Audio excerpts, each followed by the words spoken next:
घना अंधेरा और हवा में सरसराहट। रात के गहरे सन्नाटे में जंगल के झाड़ियों से गुजरती हुई एक धुंधली आकृति तेजी से आगे बढ़ रही है। अचानक एक दिल दहला देने वाली चीख गूंजती और सब कुछ ठहर जाता है। यह जंगल सदियों से अपने भीतर अनगिनत रहस्य समेटे हुए है। कहते हैं जो भी इस जंगल के सबसे अंदरूनी हिस्से में गया वह कभी वापस नहीं लौटा। लेकिन क्या उन कहानियों में सच्चाई है या ये महज एक अफवाह है?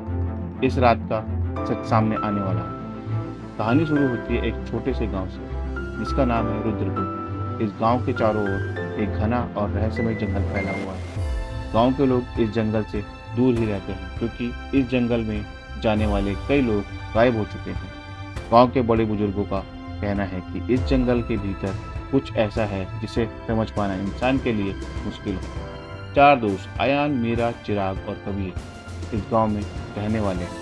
वे चारों बहुत जिज्ञासु हैं और हमेशा नई नई चीज़ों के बारे में जानने की कोशिश करते हैं। अयान को जंगल के बारे में सुनाई गई कहानी बिल्कुल नहीं भाती। वह मानता है कि ये सब पुरानी बातें हैं और उसमें कोई भी सच्चाई नहीं। लेकिन मीरा और कबीर को लगता है कि इस जंगल में कुछ तो ऐसा है जो असाधारण है। एक रात अयान तीनों को जंगल में जाने का चैलेंज देता है। उसे यकीन है कि वे उस जंगल के भीतर जाकर सब कुछ जान सकते हैं और यह सिद्ध कर सकते हैं कि इन कहानियों में कुछ भी सच्चाई नहीं है। रात के अंधेरे में चारों दोस्त टॉर्च लेकर जंगल की ओर बढ़ते हैं। जैसे ही वे जंगल के किनारे पहुंचते हैं, ठंडी हवा और पेड़ों की सरसराहट उन्हें थोड़ा डरा देती है, लेकिन अयान उन्हें आगे बढ़ने के लिए प्रेरित करता है। जंगल में कदम रखते ही चारों ओर से अजीब सी फुसफुसाहटें सुनाई देने लगती है। मीरा रुक कर कहती है, तुम्हें यह आवाज़ सुनाई दी? अयान हंसते हुए कहता है, अरे ये तो सिर्फ हवा है, डरने की कोई बात नहीं है। लेकिन कबीर को भी वही आवाज़ सुनाई देती है। उसकी आंखें डरी हुई हैं, लेकिन वो अपनी घबराहट को छिपाने की कोशिश करता है। जंगल के भीतर चलते हुए अचानक उन्हें एक पुरानी टूटी फूटी कुटिया दिखाई देती है।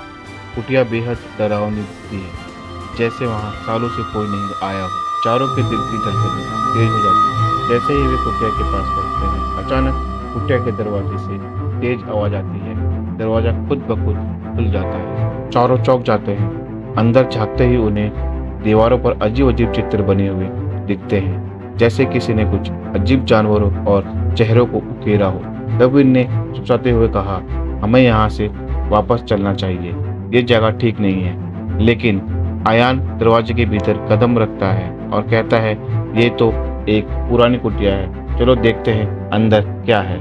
जैसे ही वे कुटिया के भीतर जाते हैं, अचानक एक रहस्यमय परछाई उनकी ओर बढ़ने लगती है। परछाई धीरे धीरे पास आती है और तभी एक गहरी आवाज गूंजती है, तुम लोग यहाँ क्या कर रहे हो? इस जंगल में आने की तुम्हारी हिम्मत कैसे हुई? चारों चौंक कर इधर उधर देखते हैं, लेकिन उन्हें कुछ नजर नहीं आता। उनकी सांसें तेज हो जाती हैं। अयान घबराता हुआ कहता है, कौन है वहाँ?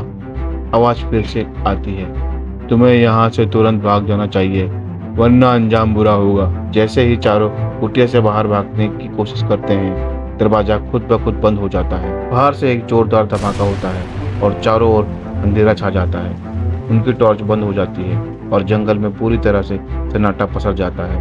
आवाज फिर से गूंजती है, अब तुम इस जंगल से कभी बाहर नहीं जा पाओगे। क्या चारों दोस्त इस रहस्यमय जंगल से निकल पाएंगे या इस जंगल का सच उन्हें हमेशा के लिए कैद कर लेगा? जानने के लिए देखिए अगला एपिसोड।